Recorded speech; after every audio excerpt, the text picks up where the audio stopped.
성도 여러분들 안녕하십니까? 매일 말씀 묵상 시간, 개인 경건의 훈련 시간에 함께 하신 성도 여러분들을 진심으로 환영합니다. 하루하루 하나님의 사랑을 깨우치고 그 은혜에 감사하는 우리의 일상을 만들어가는 그런 것, 정말 의미 있는 일이죠. 말씀을 더 가까이 하는 그런 삶으로 우리가 나아가게 되어야 되겠습니다. 이제 함께 기도하시고 시작하겠습니다. 하늘에 계신 아버지 하나님, 우리와 함께 하기를 바라시는 주님의 마음을 깨닫게 하시고 우리의 관심이 영적인 사물에 집중되는 그런 하루의 삶이 되게 인도하여 주옵소서. 성령의 역사하심이 우리 모두에게 임하셔서 개인적으로 부흥하고 교회가 부흥하는 역사가 일어나도록 함께하여 주옵기를 예수님의 이름으로 간절히 기도드립니다. 아멘. 오늘은 수요일 소지입니다. 나의 안에 거하라. 이번 주에 우리는 우리의 영적인 실상을 깨우치고 주님과 더 밀접한 관계 속에 살아가는 이야기를 하고 있습니다. 우리는 먼저 계시록 3장에 나오는 라오디게아 교회에 보내는 권면을 살펴보았습니다. 그리고 오늘과 내일은 우리가 요한복음 15장에 나오는 이 포도나무의 비유에 대해서 살펴보게 될 것입니다. AD 31년 니산월 13일 밤에 제자들은 다락방에서 내려와서 아래쪽 거리로 예수님을 따라가게 됩니다. 그들이 함께 겟세마네로 걸어가던 그날 밤은 정말 인류 역사상 가장 중요한 밤이었습니다.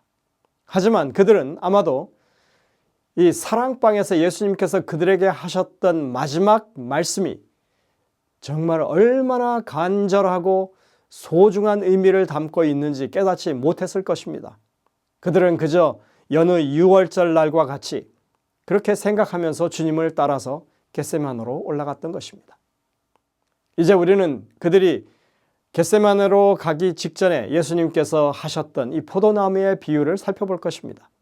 요한복음 15장 1절부터 11절 그 내용이 나오죠. 우리가 너무나 익히 아는 내용이라서 그 본문을 다 읽지는 않겠습니다. 나는 포도나무여 너희는 가지라. 너희가 내 안에 내가 너희 안에 있으면 많은 열매를 맺을 것이라. 예수님이 하신 이 말씀은 하나님과의 친밀한 관계가 어떤 것인지를 묘사하고 있습니다.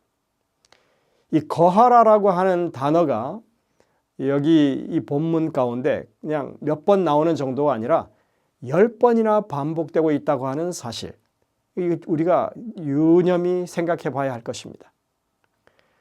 예수님 안에 거하는 것은 그분과 연결되어 살아가는 것입니다.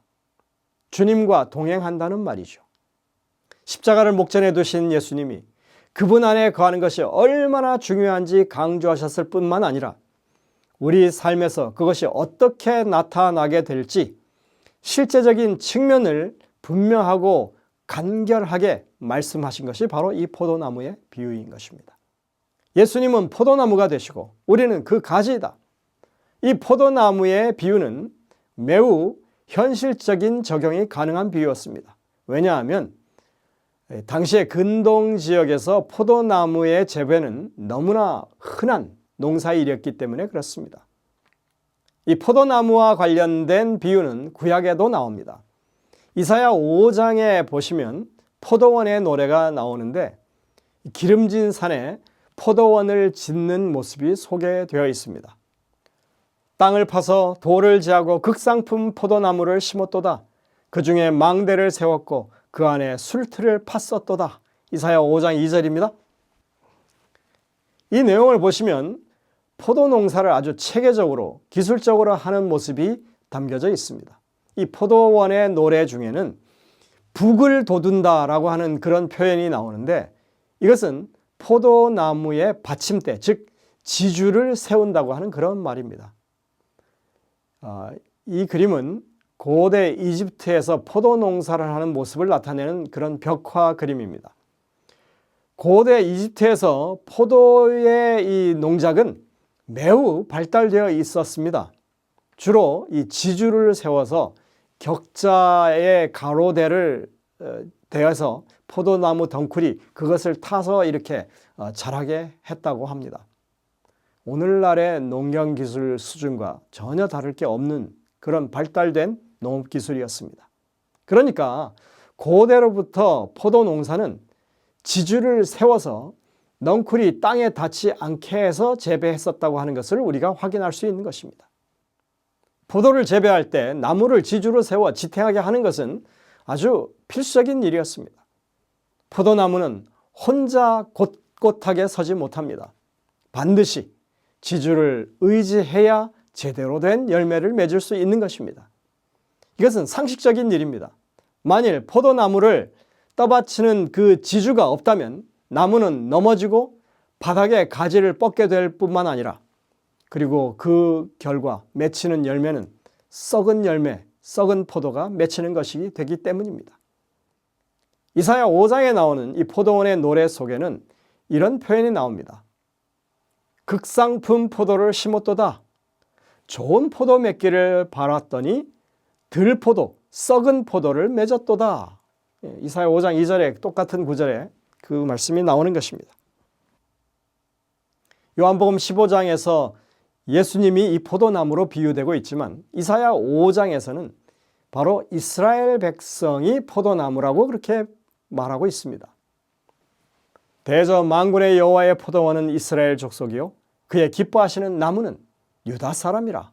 이사야 5장 7절입니다. 분명히 극상품 포도를 심었는데 썩은 포도가 나게 될 가능성은 크게 두 가지로 말할 수 있습니다. 병충해가 들었거나 아니면 포도나무가 지주에서 벗어나서 땅에 떨어졌거나 두 경우 모두 다 지주인 하나님을 의지하지 않고 사단의 유혹에 넘어간 경우를 비유하고 있다고 생각할 수 있는 것입니다.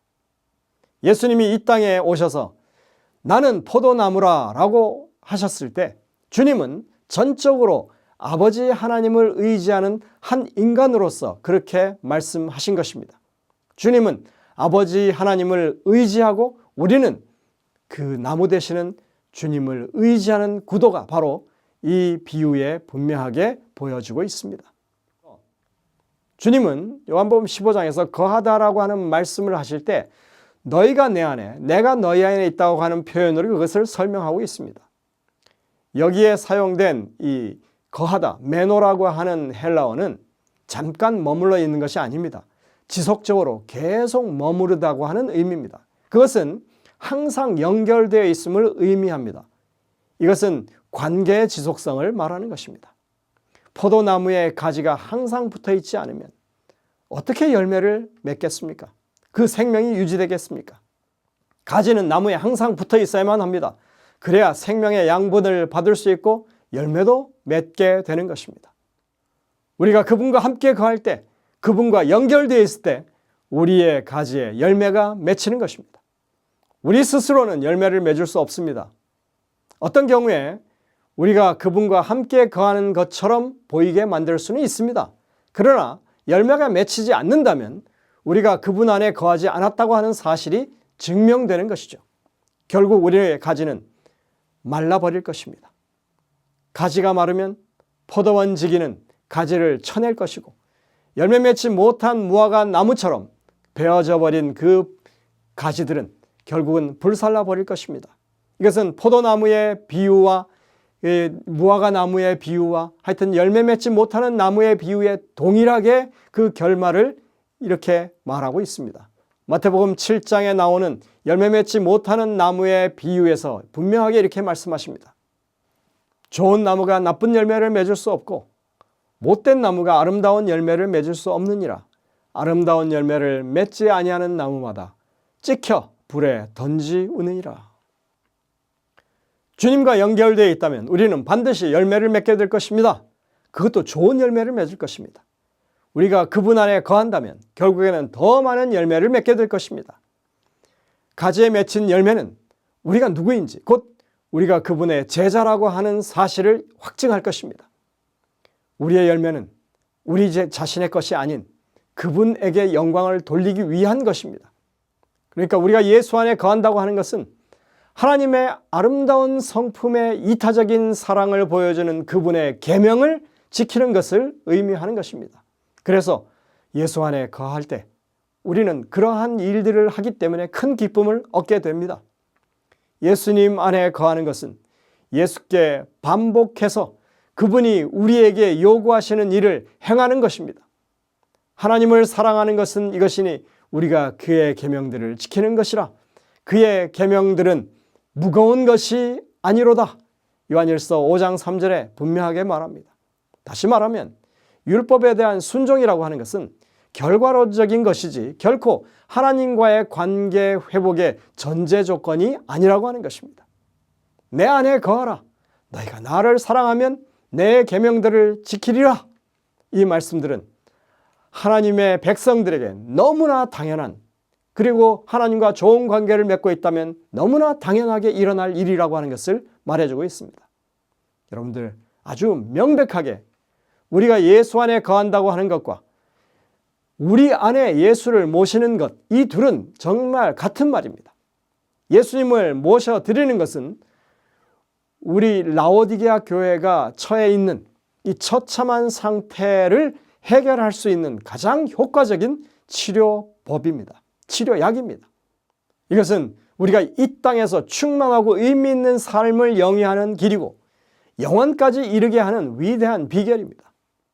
그런데도 웬일인지 우리는 예수님의 권면을 너무 쉽게 잊어버리고 있습니다.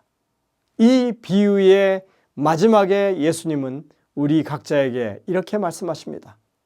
아버지께서 나를 사랑하신 것 같이 나도 너희를 사랑하였으니 나의 사랑 안에 거하라. 예수님의 사랑이야말로 우리를 그분께로 이끌어가는 가장 강력한 끈이고, 우리가 이 사랑을 알게 될 때 하나님과 이웃에게 사랑으로 응답하려는 마음으로 깊이 감동이 될 것입니다. 오늘의 영감의 교훈에 보면 이렇게 말씀하십니다. 그리스도 안에 거함. 나는 포도나무요 너희는 가지니라고 한 말씀에서 밝혀진 것보다 그리스도께 대한 더 밀접하고 친밀한 관계를 생각해 볼 수 있는 다른 어떤 말씀이 있는가? 가지의 섬유질은 포도나무의 섬유질과 거의 동일하다. 줄기에서 가지로 전달되는 생명의 교류와 힘과 결실은 방해받지 않고 계속적이다. 뿌리는 가지를 통하여 그 영양분을 보낸다. 그것이 바로 그리스도와 참신자의 관계이다. 그는 그리스도 안에 거하면서 그분에게서 영양분을 흡수한다. 괴증은 5권 229쪽입니다.